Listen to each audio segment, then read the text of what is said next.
Hello dear student, welcome back to my YouTube channel. तो dear student, आज की इस वीडियो में हम सभी लोग निमोनिया रोग यानी कि आज का मेन टॉपिक क्या है, निमोनिया रोग के प्रमुख कारक, लक्षण व रोकथाम के प्रमुख उपाय। यानी कि आज की इस वीडियो में हम सभी लोग जो हमारे शरीर में निमोनिया रोग हो जाता है वह कैसे होता है, किस कारण होता है, कौन सा लक्षण यानी कि कौन से जीवाणु या विषाणु के काटने से होता है, तो इस टॉपिक पर पढ़ने वाले हैं। तो डियर स्टूडेंट, यह वीडियो आप लोगों के लिए बहुत ही ज़्यादा इंपॉर्टेंट है। डियर स्टूडेंट, यह क्वेश्चन क्लास 12 बायो में भी बहुत बार बोर्ड एग्जाम में पूछा भी जा चुका है और ये 5 नंबर का क्वेश्चन पूछा जाता है। तो डियर स्टूडेंट, यह उन विद्यार्थियों के लिए भी बहुत ही ज़्यादा क्वेश्चन इंपॉर्टेंट है और जिन लोगों के निमोनिया हो गया है वो लोग भी अगर ये वीडियो देख रहे हैं तो ये चीज़ मैं जो चीज़ें बता रहा हूँ अगर वो चीज़ करेंगे तो उनको निमोनिया नहीं होगा। यानी कि उसको रोकथाम के उपाय भी, उसके रुकने के उपाय भी मैं आप लोगों को बताऊँगा। तो डियर स्टूडेंट, यह वीडियो आप लोगों के लिए बहुत ही ज़्यादा खास जाने वाला। डियर स्टूडेंट, अगर आप चैनल पर नए हैं तो प्लीज़ यार यूट्यूब चैनल को सब्सक्राइब करिए, वीडियो को फटाफट लाइक करिए एंड कमेंट करके ज़रूर बताइए कि वीडियो कैसा लगा, क्योंकि मैं आप लोगों के लिए इसी तरह का मेन टॉपिक लाता रहता हूँ हिस्ट्री से रिलेटेड। तो आप मेरे चैनल को सब्सक्राइब जरूर करें। तो डियर स्टूडेंट, यहाँ पर बिना किसी देरी के शुरू करते हैं अपनी इस वीडियो को। तो हमारा मेन टॉपिक है क्या, निमोनिया रोग के प्रमुख लक्षण, कारक व रोकथाम के प्रमुख उपाय लिखिए। यानी कि हमारा प्रश्न ये दिया गया है। तो सबसे पहले हम सभी लोग हेडिंग डाल लेंगे। अगर स्टूडेंट लिखते हैं तो लिखने के लिए सबसे पहले हेडिंग डाल लेंगे निमोनिया। लिखने का तरीका भी मैं बता रहा हूँ कि किस प्रकार से बोर्ड एग्जाम में छात्रों को लिखना है। तो यहाँ पर हेडिंग डाल लेंगे निमोनिया और लिखेंगे इसके अंतर्गत निमोनिया रोग स्ट्रेप्टोकोकस न्यूमोनी अथवा हीमोफाइल्स इन्फ्लुएंजा नामक जीवाणु द्वारा फैलता है। यानी कि कभी कभी क्या होता है कि शॉर्ट में भी क्वेश्चन पूछा जाता है, यानी कि बहुविकल्पी में भी पूछा जाता है कि निमोनिया रोग का वाहक क्या होता है या निमोनिया रोग किससे होता है। तो निमोनिया रोग स्ट्रेप्टोकोकस न्यूमोनी अथवा हीमोफाइलस इन्फ्लुएंजा नामक जीवाणु द्वारा फैलता है। किसके द्वारा? स्ट्रेप्टोकोकस न्यूमोनी अथवा हीमोफाइल्स इन्फ्लुएंजा नामक जीवाणु द्वारा फैलता है।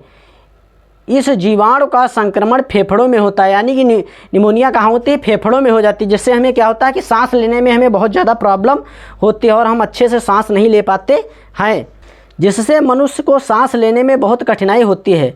यानी कि क्या होता है, इसमें जो है फेफड़े संक्रमित हो जाते हैं, यानी कि फेफड़ों में सूजन आ जाती है या पानी रुकने लगता है, तो जिससे क्या होता है मनुष्य को सांस लेने में बहुत ही ज़्यादा कठिनाई होती है। इससे फेफड़ों में पानी भर जाता है। यह रोग बच्चों और बूढ़ों में अधिक होता है। यानी कि यह रोग क्या होता है कि छोटे बच्चे यानी कि जो नवजात शिशु होते हैं उनमें, या 5 साल से 6 साल तक बच्चों तथा बूढ़ों में, यानी कि जो लोग बूढ़े हो जाते हैं उनको बहुत ज़्यादा होता है। और यह होता किससे है? स्ट्रेप्टोकोकस न्यूमोनी अथवा हीमोफाइल्स इन्फ्लुएंजा नामक जीवाणु द्वारा होता है। और यह किससे होता है? जीवाणु, यानी कि जीवाणु के द्वारा भी यह रोग होता है। इसके बाद डियर स्टूडेंट, इस रोग के लक्षण, यानी कि इस रोग के लक्षण क्या क्या हैं तो यह देखते हैं। तो लक्षण नंबर 1 दिया गया, यानी कि अचानक शरीर ठंडा होने लगता है। यानी कि अगर निमोनिया होती है तो क्या होता है कि शरीर अचानक ठंडा होने लगता है।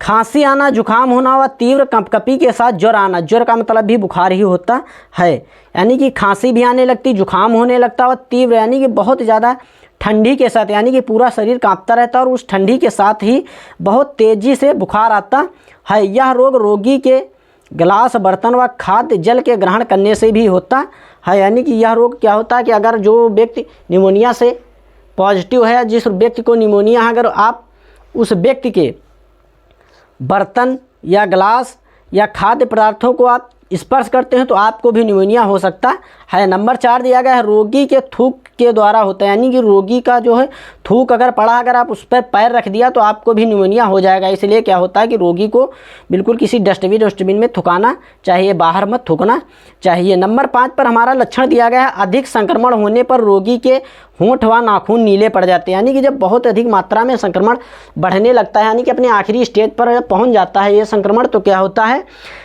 नाखून और होंठ जो है नीले पड़ने लगते हैं। यानी कि कहने का मतलब होंठ और नाखून जो है नीले पड़ने लगते हैं बहुत ही ज़्यादा जब संक्रमण हो जाता है।